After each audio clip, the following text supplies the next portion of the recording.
یہ ایک ایسی کہانی ہے جو واقعی سوچنے پر مجبور کر دیتی ہے۔ کیسے ایک بالکل گمنام شخص جس کے پاس کچھ بھی نہیں تھا، تاریخ کے سب سے خوفناک کرداروں میں سے ایک بن گیا۔ آئیے مل کر دیکھتے ہیں کہ اس ناقابل یقین تبدیلی کے پیچھے کیا حقیقت چھپی تھی۔ ذرا تصور کریں، سال ہے 1913۔ ایڈولف ہٹلر ایک بے گھر نوجوان ہے، نہ پیسہ، نہ دوست، نہ کوئی امید۔ آرٹ اسکول سے 2 بار نکالے جانے کے بعد وہ ویانا کی سڑکوں پر بس یوں ہی بھٹک رہا ہے۔ اسے خود نہیں پتا کہ اس کا مستقبل کیا ہے۔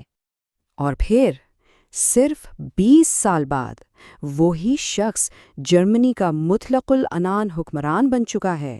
ایک پوری قوم اس کے اشاروں پر چل رہی ہے اور وہ پورے یورپ کو فتح کرنے اور تاریخ کا رخ بدلنے کے لیے تیار کھڑا ہے۔ تو اصل سوال یہی ہے، یہ سب ہوا کیسے؟ ایک ناکام آرٹسٹ سے ایک ظالم ڈکٹیٹر تک کا یہ سفر آخر کیسے ممکن ہوا؟ چلیں اس راز سے پردہ اٹھاتے ہیں اور ان وجوہات کو تلاش کرتے ہیں جنہوں نے یہ سب ممکن بنایا۔ دیکھیے، ہٹلر کے عروج کو سمجھنے کے لیے ہمیں پہلے اس وقت کے جرمنی کو سمجھنا ہوگا۔ پہلی جنگ عظیم کے بعد کا جرمنی، ایک ایسا ملک جو شکست، ذلت اور گہری مایوسی میں ڈوبا ہوا تھا۔ وہ وقت جرمنی کے لیے قومی صدموں کا دور تھا۔ پہلے جنگ میں شکست، پھر ایک ذلت آمیز معاہدہ اور اوپر سے معیشت کی مکمل تباہی۔ لوگوں کو لگ رہا تھا کہ جیسے سب کچھ ختم ہو گیا ہے، اور یہی غصہ اور مایوسی تھی جس نے خطرناک لیڈر کے لیے زمین تیار کی۔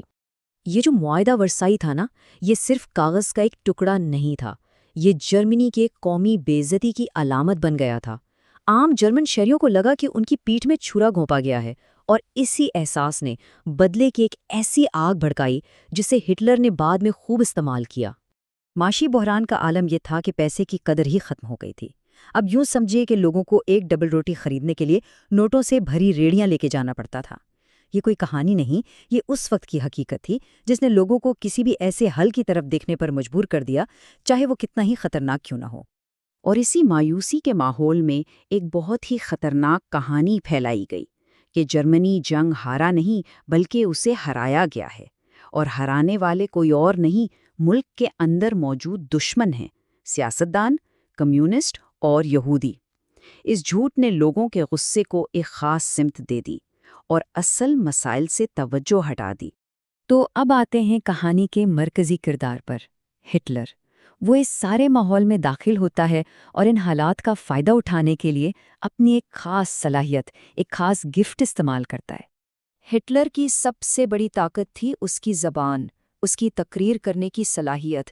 وہ عام لوگوں کے دکھ، ان کی بھوک اور ان کی بے عزتی کو سمجھتا تھا اور اسے اپنے الفاظ میں ڈھال لیتا تھا۔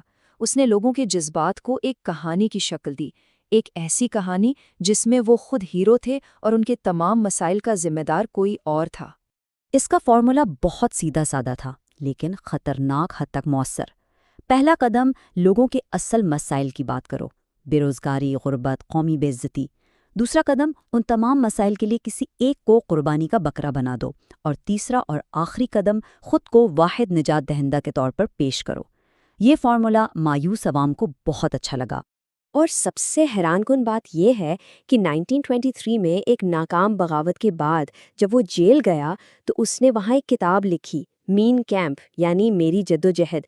اس کتاب میں اس نے اپنے تمام خطرناک منصوبے صاف صاف لکھ دیے تھے۔ سب کچھ کھلی کتاب کی طرح سامنے تھا، لیکن یا تو لوگوں نے اسے پڑھا نہیں یا پھر کسی نے اسے سنجیدگی سے لیا ہی نہیں۔ تو اب ہم کہانی کے آخری حصے میں داخل ہو رہے ہیں، وہ حصہ جہاں معاشی بحران اور چند بڑی سیاسی غلطیوں نے جرمنی کی جمہوریت کی بساط لپیٹ دی اور ایک شخص کی آمریت کے لیے راستہ بنا دیا۔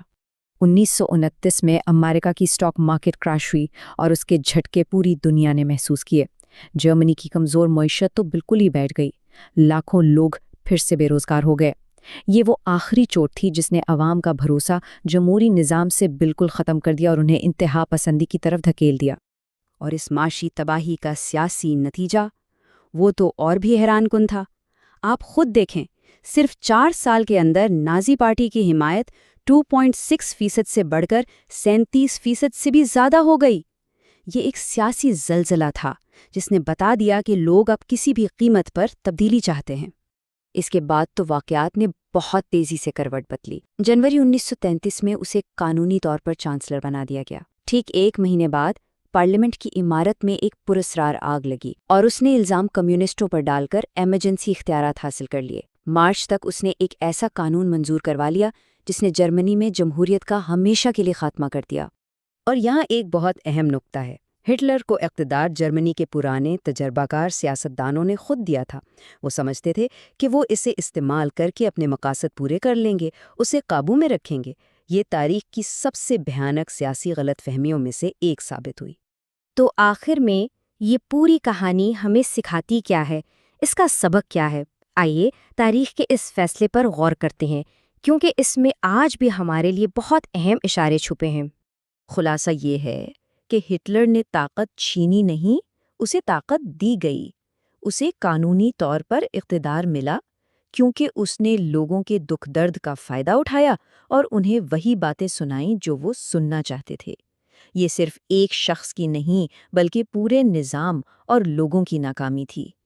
اور اس ایک ناکامی کی قیمت کیا تھی؟ ناقابل تصور، ایک ایسی جنگ جس میں تقریباً 7 کروڑ انسان مارے گئے، اور یہ سب اس ایک شخص کی وجہ سے شروع ہوا جسے کبھی کسی نے سنجیدگی سے لیا ہی نہیں تھا۔